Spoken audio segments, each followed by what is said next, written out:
Tonight marks 1 year since Cash Gaudio and Christina Hamilton were murdered. The violence left a lasting mark in Lynchburg. Both of their families are still coming to terms with the loss. ABC 13's Brittany Slaughter begins our live team coverage with a closer look at the impact of this tragedy. Cash Gaudio left a permanent mark on the world and the people that he interacted with. Now, 1 year following his death, his family is committed to keeping his legacy alive. We know where he is, and I'm so grateful for that.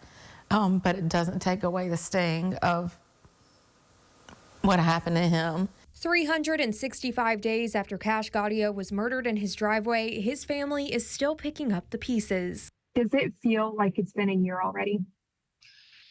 Oh, it feels like yesterday and it feels like forever ago. Yeah. I mean, I don't know. I've tried many times to how many times a day I think about him and what's going on, and it's thousands, it's hundreds.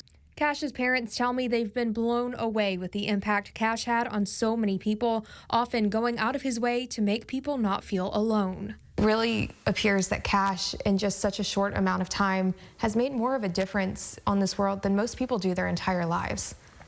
It makes me so proud. I have always been so proud of him. And it also makes me heartbroken because he doesn't get to still do that, and he doesn't get to live out the hopes and dreams that he had for himself. Through the Live Like Cash Gaudio Foundation, Cash's family is keeping his memory alive by offering scholarships to students like Cash. They recently awarded the first Spirit Award to LCA student Noah Soisman at an LCA Orange Out game in Cash's honor. Gave him this red sequined suit that Cash had worn for some of the themes to wear, and then next year it'll pass along to the next person. Keeping Cash's spirit and style alive. Now today, they're asking you to make a social media post wearing your Live Like Cash Gaudio gear, and make sure to tag the foundation if you do. If you don't have any merch, we have a link to that on our website. This is all in an effort to just make sure that Cash's spirit and legacy keep going. Live in Lynchburg, Brittany Slaughter, ABC 13 News. Now, the man accused of killing Cash Gaudio is also charged in the shooting death of his girlfriend, Christina Hamilton. ABC 13's Alexia Stanbridge is live for us tonight to share her family's perspective on this somber day. Yeah, Christina's sister Renee says every day is difficult to picture without her sister, but today hits especially hard, knowing this is the day that changed her life forever. If I see a goofy photo of her, I think it's just totally her. 1 year ago, the last day Christina Hamilton was alive. That's how her sister Renee Hamilton thinks about September 30th. I wish I could call my sister right now. Renee says she had spent the last couple of days with Christina and their kids. And I'm so thankful that I did, because I didn't know, that was going to be the end of her life. She says she holds on to this memory and the time they spent together growing up. And I know she relied on me just as much as I relied on her.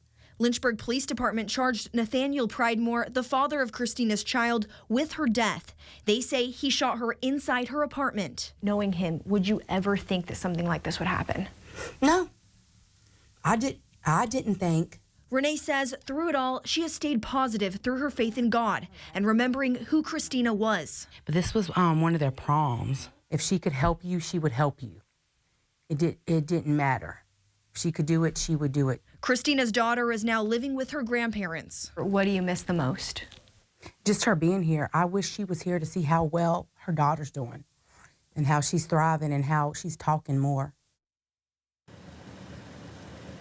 Renee says justice for Christina has been slow, but she believes it's being done right, and she knows it will come with time. Reporting live in Lynchburg, Alexia Stanbridge, ABC 13 News.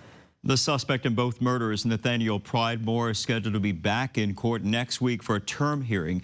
He is set to face a jury for aggravated murder, child abuse, and a number of gun charges on March 9th.